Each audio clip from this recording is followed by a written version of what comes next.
Also das ist extrem fest, dieses Fleisch. Das Fett schmilzt langsam und verbindet sich später mit dem stärkenhaltigen Nudelwasser. Heute machen wir eine leckere Guanciale. Dafür brauchen wir eine Schweinebacke. Ganz wichtig, da müsst ihr alle Drüsen rausschneiden. Nur die feine Härche ein bisschen wegmachen. Ja, das ist schon gut so. Das sieht das schon schön aus. Die Backe ist halt so gewachsen. Das kriegst du nicht schöner hin. Und das schneiden wir auch das noch raus. Das ist ja so durchlaufen mit Blut. Warum das jetzt so ist, weiß ich nicht. Aber so, jetzt haben wir es aber wunderbar. Das könnt ihr übrigens auch für Bratwurst benutzen. Und es gibt einen bombastischen Geschmack bei der Bratwurst. Ja. Kurz abwiegen. Wir haben 672. Da machen wir einfach ein bisschen mehr. Dann nehmen wir 32 Gramm auf ein Kilogramm. Dann nehmen wir Pökelsalz. Tun die Waage nulle. 22 Gramm. Das ist dann nicht zu salzig. 22,9. Mal ein bisschen was raus noch. Also mit 22 Gramm bin ich so ganz leicht drüber. Über diese 30 Gramm pro Kilogramm. Aber wir haben ja jetzt 670 Gramm. Bei 670 Gramm sind es dann eben 22 Gramm. Ich habe ein bisschen mehr gemacht. Ein bisschen Lappe drunter. Bleibt das auch schön fest. Und da gehen wir erstmal hin. Machen so ein bisschen was aufs Backblech. So. Und jetzt tun wir das hier mal reinlegen. Dann haben wir schon überall Salz drauf. Und hier an der Seite tun wir das schön alles einsalzen. Da in die Innenschnitte auch reinmache. Ja, das sind nämlich diese gefährliche Stelle. So, den Rest geben wir noch drüber hier. Und dann halt auch ein bisschen hinten auf die Schwarte drauf mache. So, dass überall was ist. Und Leute, das ist eigentlich alles. Einfach gut einreibe.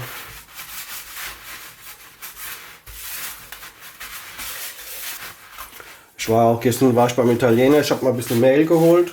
Da habe ich mal geguckt, was so ein Stück kostet. Also ein Kilogramm kostet dort 32 Euro. Ja, und das ist ja jetzt 650 Gramm oder sowas. Also das könnt ihr ganz schnell selbst machen. Und das schmeckt auch noch viel besser. Das verspreche ich euch. Ein Spezialgewürz von mir. Das schmeckt sehr lecker. Dann habe ich hier noch Pfefferkörner. Das machen wir schnell in den Mixer rein. Dann haben wir hier noch Wacholder.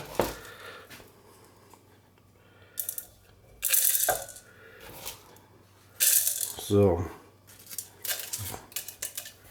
Was haben wir noch? Wacholderbeeren. Nicht so viel dran, ein paar Stück. Rosmarin. Und das gibt natürlich einen ganz leckeren Geschmack. Mixen wir kurz durch. Kommt noch ein bisschen Zucker dran. Das ist auch für die Farbe. So, was ich immer noch dran mache, das ist so ein bisschen Ascorbin. Das ist auch für die Haltbarkeit, für die Farbe. Oh, riecht das gut. Und sehr stark. Das ist alles, Leute. Mehr braucht ihr da gar nicht dran zu machen. Halt gucke, dass überall was ist. Auf der Seite. Da hinten kann man. Und das Stück tun wir jetzt einvakuumieren. Und tun wir das mal zuschweißen. Da habe ich jetzt im Lidl gekauft. Ich habe mal einen ganz teurer gehabt. Der hat über 100 Euro gekostet. Und der war schneller kaputt wie diese vom Lidl. Und ich muss sagen, der ist super. Da läuft auch ein Video. Da könnt ihr mal gucken bei mir, Marios Channel. Und der hat sogar eine Entwässerung dran. Das ist richtig sehr gut. Wenn du sowas machst wie ich, das zieht dann sofort Wasser. Und dann zieht sich das Wasser so hoch. Und dann kann man es eben nicht mehr richtig gut zuschweißen. Und deswegen ist die Wasserstufe. Der zieht das Wasser weg. Und dann kann man das auch gut zuschweißen. Das ist super. Zweimal eine Schweißnaht, damit es nicht aufgehen kann. Hier lege ich das immer so rum. Und dann stecke ich die jetzt hier so rein. Zack. Und schon haben wir die da drin. Schweißen wir die noch zu. Also wenn ich jetzt normal das mache, ohne Filme und so weiter, was ich jetzt hier dann alles praktiziert habe, dann dauert das ungefähr, sag jetzt mal eine Viertelstunde, das seid ihr schon fertig. Tun wir jetzt vakuumieren. Da machen wir nochmal schnell eine Schweißnaht hin, eine zweite, dass es dann auch nicht aufgeht. Die kommen dann für 10 bis 15 Tage in den Kühlschrank. Bei mir ist es meistens so, ich mache das, wenn ich Zeit habe. Manchmal dauert es ein bisschen länger und von daher kann es auch mal 15 oder 20 Tage sein, da passiert überhaupt gar nichts. Wie gesagt, in den Kühlschrank rein, wenn er ein Bierchen holt, ein bisschen wenden und drücken, wie mit eurer Frau, wird das super. Das ist dafür, dass der Fleischsaft sich schön verteilt. Man muss es dann später auch nicht räuchern. Ich werde es aber räuchern, aus dem Grund, hauptsächlich für die Haltbarkeit und es gibt auch einen leckeren Geschmack. Aber wer jetzt dann kein Räuchergerät hat und möchte das mal so machen, der könnte das auch in eine Gefriertüte reinmachen, halt gut die Luft rausziehen mit dem Mund und dann gut verpackt, auch im Kühlschrank. Wenn da ein bisschen Luft drin ist, das macht gar nichts. Man sagt ja, Botulismus entsteht auch durch Luftentzug. Könnt ihr machen, wie ihr wollt. Ich mache das jetzt schon wirklich 7 Jahre so, solange auch mein YouTube-Kanal besteht und da ist noch nie was passiert. Und ich habe Hammerergebnisse und das wird richtig super gut. Ab dem Kühlschrank und fertig. Wenn ich es 2 Seiten anstecke, dann brennt das natürlich schneller ab. Und das will ich ja nicht. Das soll ja 12 Stunden halten. Das seht ihr. Dann machen wir ganz kurz. Zack. Da ist alles Natur. Brennt. Das lasse ich jetzt gehen, bis es anfängt zu qualmen. Und dann geht es schon ab in den Ofen. Da habe ich schon die erste 12 Stunden. Es dampft schon. Deckel drauf. Ein bisschen aufstehen lassen. Mehr braucht er überhaupt gar nicht. Ich habe alle Räuchergeräte, aber meine Tonne ist meine liebste.